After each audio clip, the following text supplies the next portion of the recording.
Welcome to another Warcraft Rumble video. Hope you guys are having an amazing day. In today's video, guys, we're going to do a PvP tier list for leaders in Warcraft Rumble.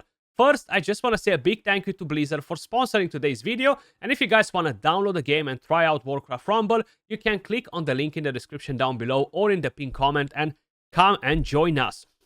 Basically, guys, we're going to do this in the following way. We are actually going to rank them, okay? So we're going to go on the tiermaker.com. I have all of their icons right here. And just to reduce all of the screen swapping in-game, back to the website, in-game, etc., what I'm going to do, we're going to rank them all in-game. And then at the end, I'm going to basically show you the final interpretation of all of the leaders being ranked in tiers, right? Starting with the very first leader, guys, we're gonna go in the order that the game is actually displaying them. So we're gonna start with Maeve Shadow Song. This is actually a pretty solid leader.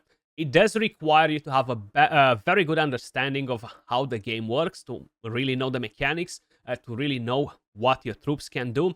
It does work well played with a lot of unbound units.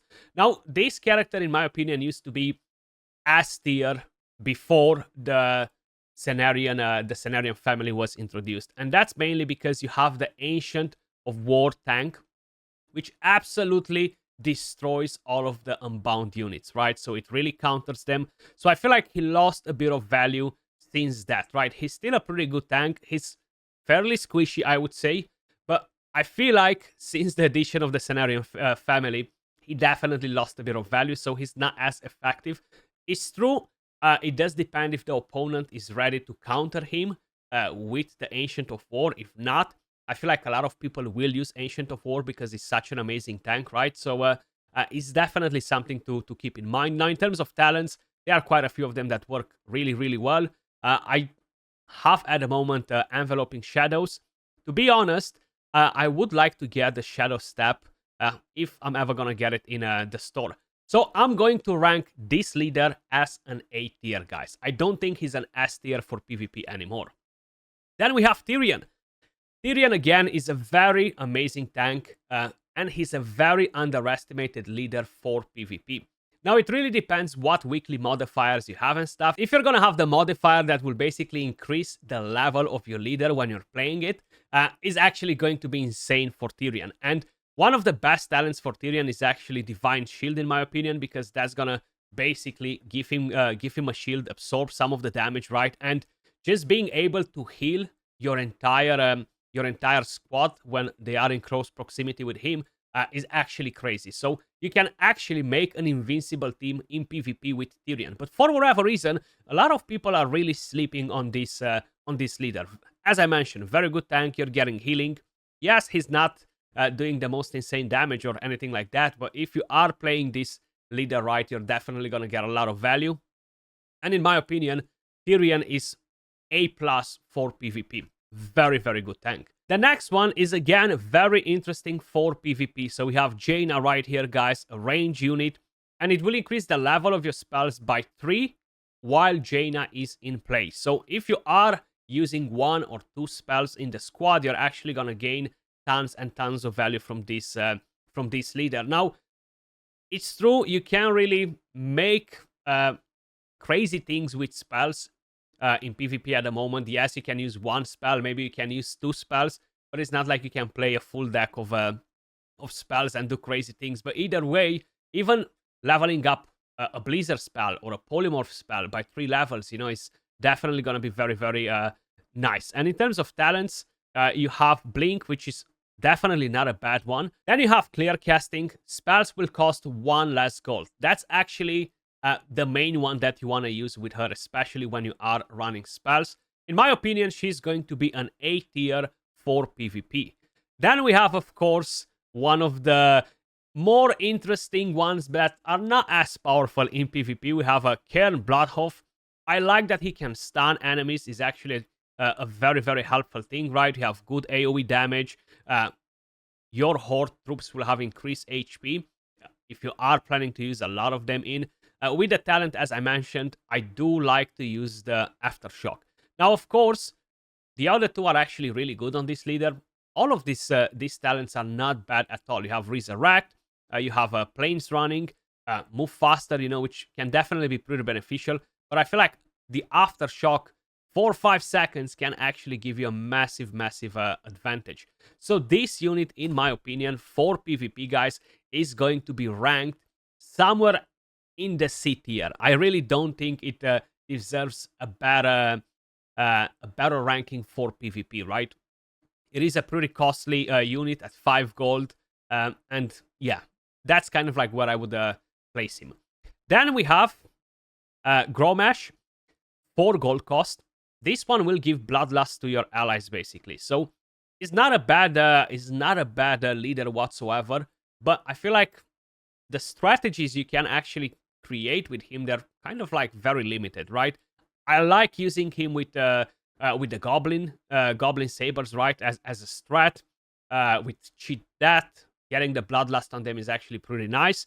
But I feel like there aren't too many crazy things that you can do with this leader in particular for PvP. So again, this is gonna be a bit short on a firepower for PvP. In terms of talents, you do have some decent talents. Mirror Image is not a bad one.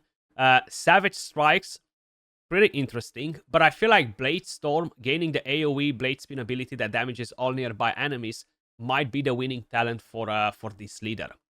So I would pretty much put this leader as well in the C tier, to be honest with you guys. Then we have we have Sneed. Honestly, yes, you can do some work with him in PvE. It's great. That is gonna be an amazing siege damage unit and stuff. Honestly, I'm not a fan of this leader whatsoever in PvP. So I feel like, in my opinion, this one right here will be the weakest PvP leader in the entire game. Let me know your thoughts in the comments down below. So you have a 5 gold cost for Sneed. You can probably notice I haven't really invested in this leader at all. With the talents, again, gain the minor trait. I mean, yeah, okay, you can get some gold, you know. I'm really not a fan, so I would place this leader for PvP in the D tier, in my opinion. Then we have a very solid one, of course, Rand Blackhand. I'm a massive fan of this leader. Yes, the gold cost is pretty high at 6 gold. But you know what? It will make up for it because your other flying units will cost 1 less gold. So it is better paired with a lot of flying units, at least 2 or 3 flying units, to be honest with you guys, if you really want to get maximum value out of the deck. He is a very effective unit, right? You can either have just the Drake deal damage. Once that gets damaged, Blackhand is going to drop off the Drake, of course, and deal damage. Or as soon as they get touched, Blackhand jumps in the fight as well together with the Drake. So the talents are actually pretty interesting. I do like Legionary, kind of like the most, you know, dismounts. I haven't tried Flaming Soul yet, so that's one that I haven't got to see if it's actually worth trading it, you know, if you're really getting a lot of extra damage. Now, because the flying units, guys, a full deck of flying units, more or less, is a bit harder to kind of like get it to the very top. I feel like while he does have very good value, I think he's an A+ on the tier list, in my opinion. The Emperor. So he is, again, a very solid unit for PvP at 4 gold cost, and he's gonna have AoE damage.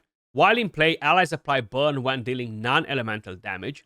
And of course, he's gonna be ranged, which is definitely very nice. And he's a tank. In terms of talents, Moira Suite, in my opinion, is the best because you're gonna get to heal him, right? So that's definitely going to work really, really well with him, especially that he is a tank as well. And he's a very strong PvP unit, guys. Having the range damage is actually really, really helpful. So I would definitely put him in the S tier. Then we have General Drakisat. Actually, not a bad unit for PvP. I know for PvE is not the best unit at 5 gold cost. I've actually used him quite a bit in PvP, and he's a very good tank, right? He moves pretty slow. He deals decent damage. Actually, he hits pretty hard, to be honest with you. Not just decent, single target damage. In terms of talents, you have quite a few different ones that can work really, really well. Lasting Legacy can be nice too, because you're going to drop a banner and nearby enemies will take 50% additional elemental damage. You do need to have more elemental troops in order to make that work. Or Piercing blows again is actually very nice because attacks pierce through enemies in a line. So that's these two are definitely the best ones on him. I would definitely put him in the A tier as well, to be honest with you guys. I feel like he's definitely pretty strong for PvP. Then we have Baron, one of my most favorite units in the entire game, as a leader, of course. And this one is just amazing. Will periodically summon mages, skeletons near your base. Now, in terms of a talent, guys, let me just move to that directly. Chill of the Grave is the best in my opinion. Summon skeletal mages instead of warriors. So they will shoot at flying units as well, which is going to be really, really helpful, right? They will slow them down a little bit. So this is a tank. It moves very fast, so you definitely need to keep that in mind. The damage itself for Baron is not the craziest damage, but considering that you're constantly summoning units and the cost is only 4 gold, guys, that's what really puts Baron on top of any other leader that we have for PvP. So this is kind of like an S+ in my opinion, to be honest with you guys. I'm definitely using Baron a lot. As you guys may notice, it's probably one of the highest levels that I have on my leaders. Moving over to Blood Mage Tness. 4 gold cost. I'm not the biggest fan of this leader. I've seen quite a few different people make him work, to be honest. It's all about spells, right? So range, AoE damage, which is definitely not bad. Tness gains 1 level for each spell you play until that. Okay, so if he dies, you're gonna rinse and repeat. If the levels were at least staying after every respawn, I feel like that would have been definitely much, much better, and you could justify in using him over other leaders. As I mentioned, you can use 1 spell, you can use 2 spells in a fight, but I feel like that just doesn't give you enough advantage for leaders that are really, really relying on spells, you know? So I'm not a big fan of him, to be honest. Drain Life is one of the better talents on him, to be honest. Bane is a pretty good talent as well because it will give you attack speed for 5 seconds after playing a spell, you know. Dominance, you need to have high cost spells. It will give you an additional level, which again is not bad because it will make him tankier, make him deal more damage and stuff.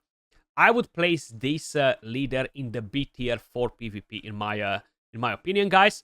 Then this one is an interesting one. So we have Sylvanas. I feel like a lot of people really hate her in PvP. One of the main things that I really dislike about her is the super high cost, right? So you have a 6 gold cost for this leader. She can deal crazy damage, okay? Crazy damage. And that allies will move 30% faster, which can be very nice. Ranged, 1 target. Now you can actually just absolutely obliterate enemies with her. She doesn't have bad stats, to be honest, but of course she's not a tank. In terms of talents, I like the Black Arrow, which will pierce through enemies in a line, dealing elemental damage. Now, the main thing is the Banshee's Wail as well. Basically, you can scream on that standing nearby enemies for 3 seconds. The main thing that is nice about her is basically on that transforming into a Banshee, right? So that can be a pretty nice thing. The damage is good. What I dislike is the cost.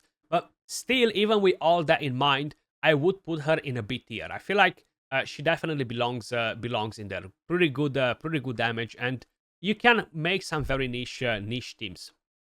Then moving over to some of the Cenarian leaders, guys, we have Onu, Ancient of Lore.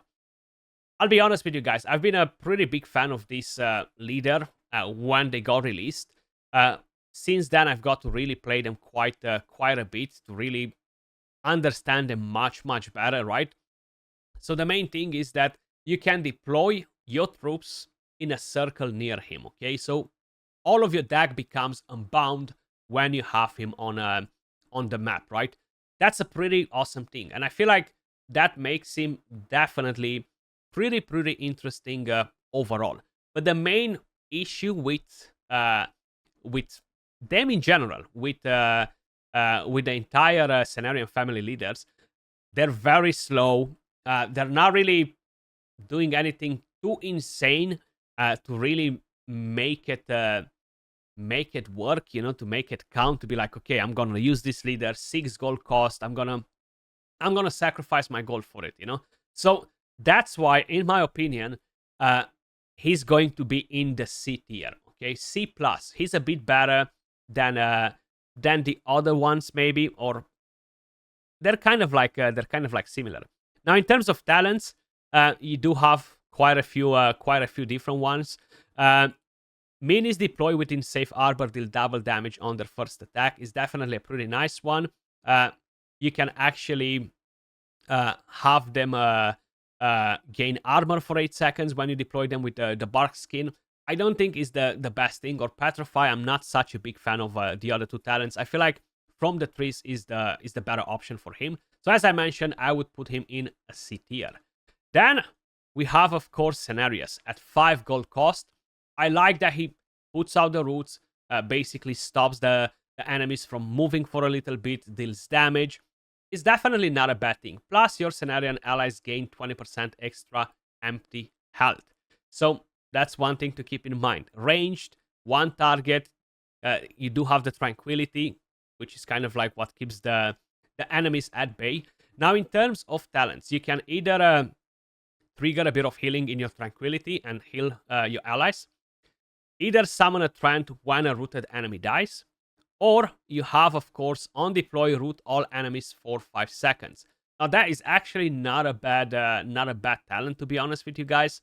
So I feel it's pretty hard to kind of like compare him with Onu and say which one is the better one, because they both have their own pros and cons. I would probably say that I prefer Onu in some scenarios, but I feel like overall scenarios just might be slightly better. So he's going to go in the C tier as well. The main thing is the gold cost. They're extremely slow, and they're not really gonna turn the tide in a fight, basically, for you. Then we have the new leader that was added like a week ago or so. So this one right here, guys, Ysera the Dreamer. Look, it's an interesting concept for this leader at 3 gold cost. You're never going to be able to summon the actual leader. Basically, you're going to be able to summon different units. So you're going to have the flying units, you're going to have the Drake, you're going to have the spell that will increase your gold production, and you're going to have the spell that will put the enemies to sleep. From what I've noticed so far, these troops, they always drop in the exact same order. So the very first unit that will appear in your deck will be the spell that increases your gold production. Then you're going to have the Whelps. Then you're going to have the Drake. Then you're going to have... then you're going to have the spell that puts them to sleep. Then you're going to have the Drake. So I've never seen a different order for their units. With the talents, of course, you're going to be able to actually get the Recurring Dream, which will make the minis to be basically twice as likely to spawn in your deck.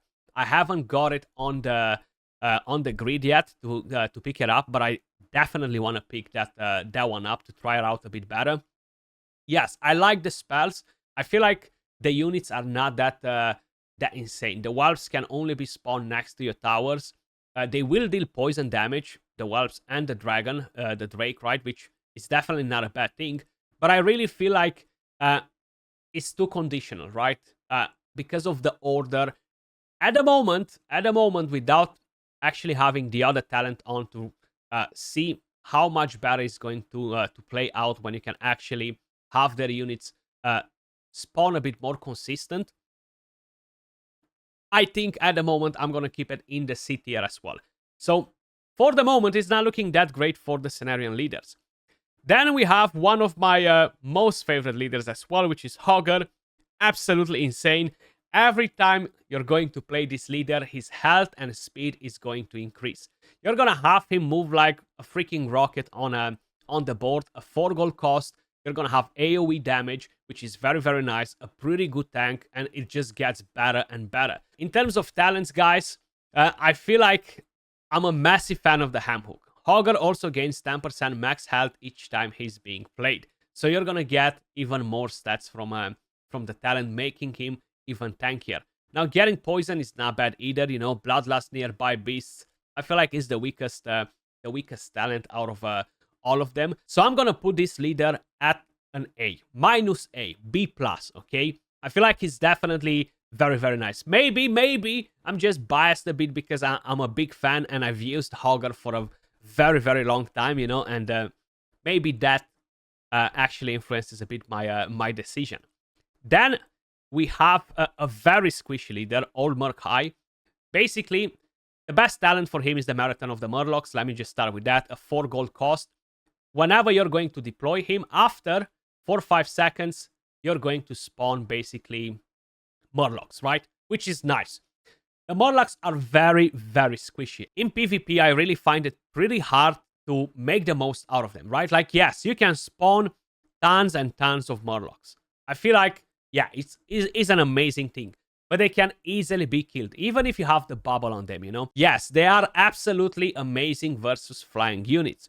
So if you're going versus Blackhand, yeah, they're gonna play a very, very solid role. But I feel like, other than that, he's not that insane as a leader. Very squishy. That's one of my main things.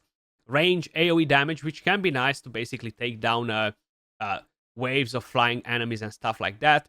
But I feel like he's not that crazy. So I'm gonna put him in the B tier, to be honest with you guys. Which is not a bad tier anyway, because we're reserving the rest of them for the really, really big boy leaders, you know? Then, of course, we have... this is a controversial one, okay? So we have Chalga. Yes, it only costs you 2 gold to deploy the leader. I feel like you can definitely do some pretty funky things. You can play some interesting decks with low-cost troops, have 1 or 2 high-cost troops maybe, and kind of like rotate in between them. The main thing is, for whoever is not that familiar with this leader, guys, basically... you're going to throw the dice every time you need to deploy a unit because the gold cost is going to change. It's basically luck, okay? It might be 1 gold. It might be 2 gold. It might be 5 gold based on what units you have in your deck, you know? So having to put in, for example, a miner or some weak unit at a cost of 5 gold is definitely not a good thing. But it can be pretty interesting. And... there are some interesting strat stacks with this leader, but I feel like it belongs in the B tier in my opinion. Then we have one that I haven't unlocked just yet, guys, and this is from the raid. I can tell you what it does, basically. So it's gonna go near one of your towers, right? The closest tower, and it's gonna fortify the tower, which will basically increase the stats, protect that tower. It's not a bad leader, to be honest with you guys. In terms of talents, I'm not extremely familiar with the talents, but I can tell you just from the experience that I have from playing versus this leader, right? It's not doing anything too insane, okay? Yes, it can protect that tower, but at the same time, you can take him down fairly easy, right? And I think he belongs in the B tier as well. But that's pretty much everything for all of the leaders. Now, let me just quickly show you how the final tier list looks like. So if you want a better representation, guys, if you want to kind of like see them on the screen rather than hear me talking about it, that's basically the ranking for PvP. I feel like it's definitely a pretty fair one. And yeah, some of them with pluses, some of them with minuses, but they're definitely in the right place, in my opinion. Let me know your thoughts in the comments down below. What do you think about this PvP tier list for leaders? As usual, appreciate all of you guys watching. Much love. If you enjoyed the content, smash a like, subscribe to the channel, and thanks again to Warcraft Rumble for sponsoring today's video.